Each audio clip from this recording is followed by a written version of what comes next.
Every single time I am in meetings, I'm not asked, hey, can you show us all the work you've done? I'm asked to create case studies. I don't want to get into the habit again where we're too busy doing the work to actually speak about the work that we do. Like Tyler, the creator, said, let motherfuckers know. It's becoming really apparent that people really are hiring me now to solve their problems. Truth be told, we're capable of so much. I really want to invigorate everybody to put out your work. Get out from, I'm too busy doing the work to show the work. No, we're here to make a living off of our craft. So now that's what we're working at now, how to showcase that piece. Welcome to Process the Podcast, a meeting of creative minds. Let's dive in. Hello, you guys. Welcome back to Process the Podcast. I'm your host, Arielle Thomas, motion director, social strategist, and founder of production company Cinema Thom, also founder of energy gummy brand, Remy Wellness. This is an episode that has been on my mind while we recalibrate Cinema Thom. It has come to my attention that every single time I am in meetings, I'm not asked anymore to create a showreel or, hey, can you show us all the work you've done? I'm asked to create case studies, which is crazy because when you talk a big game like I do, let's be honest, and I'm all about audacity in this day and age of saying, yeah, I have created video for billion-dollar businesses. Yeah, I know how to sell out of a unit. Yeah, give me a huge hero campaign and I'll give you 96 assets over it. Following on, I guess, from that episode that we did recently, campaign architecture, which we can link in the show notes for you. It's becoming really apparent that a showreel is a nice to have, but people really are hiring me now to solve their problems. I've always kind of known that, but in the shorter form admission of giving you a really snappy, easy to listen to episode, it's really obvious that I'm solving people's problems now. Instead of the question around, okay, her aesthetic is right for this job, I'm getting asked, okay, who's on your team? How fast can you turn this around? Okay, are you all right to work with that famous person? Are we able to get the raw files? Are we able to take some stills as well? Can we turn this around in X amount of days with these assets? And can you add captions? Like being a yes person and being able to solve all of these problems essentially that like a producer is having. So, okay, I've got a job for X client. I need to pull this together. We have I'm under X amount of pressure. Who is going to alleviate me the most? Who is going to make me feel like I'm in the driver's seat and that this job is going to get done really, really well? Who's going to do that and who's going to do it really well with no pain, no mistakes, no pushing out of deadlines, just deliver the work and be really honest about the whole thing the whole time through. That's kind of where we're at and that's what we're working on at the moment. And that's what I'm trying to prove to people, I guess, as we recalibrate, is that I can solve your problems. And that's a very interesting angle and something that I don't see a lot of creatives doing. But in this super competitive landscape, I'm hanging my hat on it. The difference between a showreel and a case study in my instance of Cinema Thom being a business that tells brand stories through video and photo, I can campaign architect and I can content architect where everything goes for you and really make sure that you're getting value for money. The showreel is just taste. That is pretty much all that is. It's showing, oh, you like the edgy stuff? Got it. You like the whimsical stuff? Got it. You love talking heads or beautiful cinematic storytelling about real Australian people? Got it. And the showreel is what they see first because that's what they expect to see. And then we move through to the case study. And that I think is going to be a PDF, but I'm literally in the weeds trying to figure out how to do that now. The first thing that I'm having my team and I build is asset maps. So we're building out all of the columns. I saw this on the Monday Hair Care LinkedIn. It was like asset maps and it was a flex, of course. And I was like, that's a fantastic way to present this work. And it shows, like, for example, the High Summer Anchor campaign that we did for the Philippines was campaign imagery, hero video, organic socials, paid influencers, UGC that came through naturally off the back of it, a column for the pause and how that's all created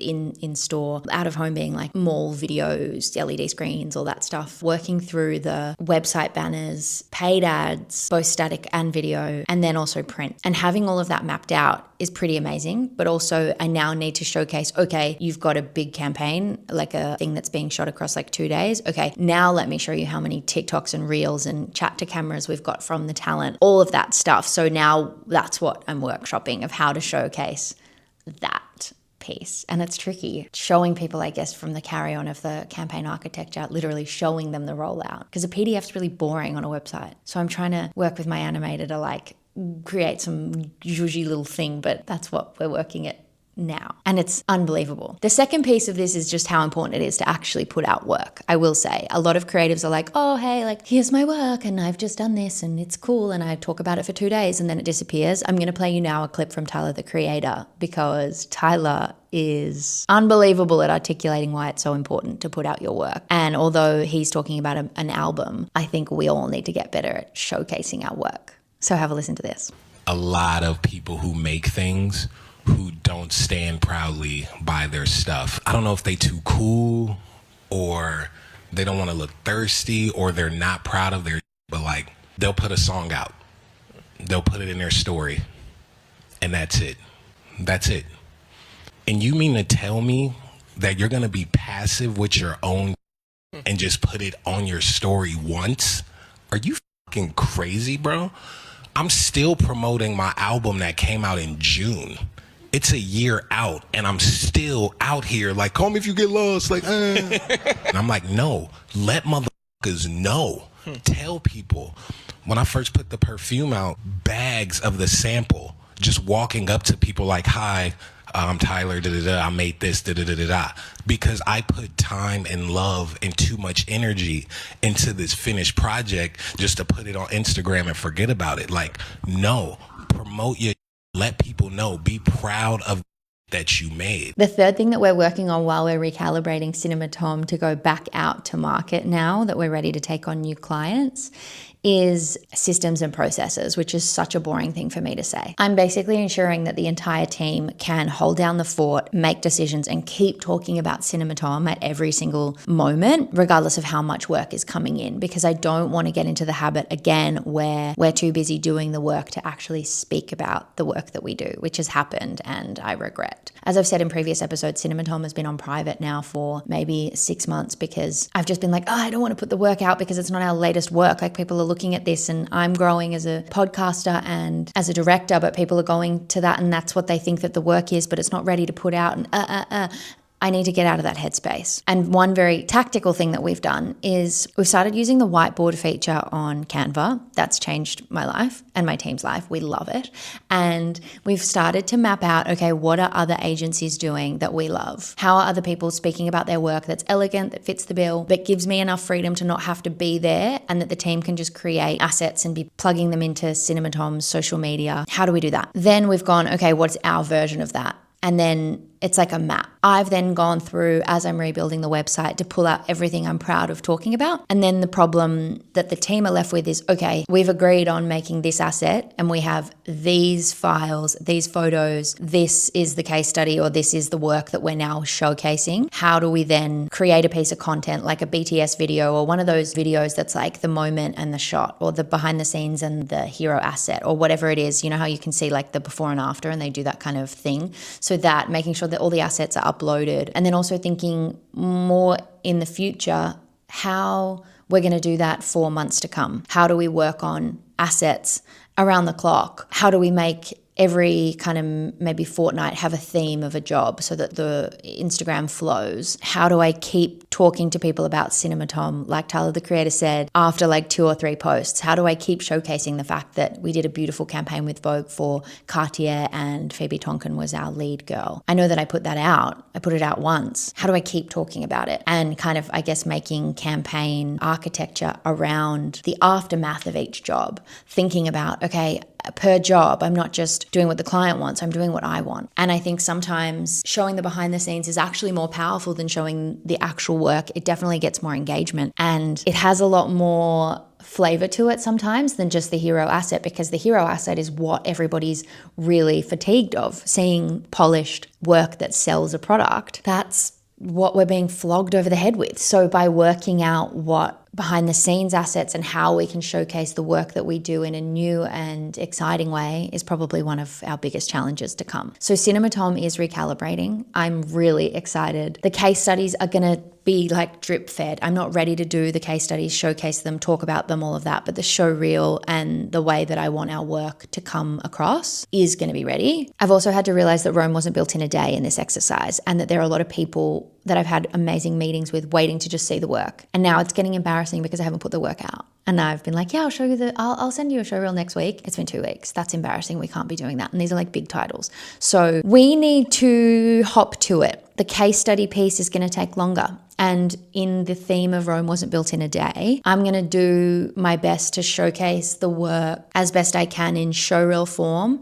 And then I will introduce the case study piece. And I think that that's okay, because when you think about the release plan and fatiguing people and all of that, it's actually okay to re-release beautiful work, reintroduce Cinema Thom as a production company, do that for 2 to 3 weeks, get the team kind of comfortable with the inbounds and figuring out our appetite and how we're going to work through the response that people have to the work. Are they liking it? What do we need to change? All that. Like, we're not doing advertising or anything, but I guess getting feedback from the market and the industry on the show reel and the work that we're able to do. And then in the background of those 2 to 3 weeks, work on how to architect how I talk about case studies and what I do and what my secret sauce is. And that piece will be the next Petit episode that I think that we do, how I've managed to actually do that and showcase how we solve people's problems.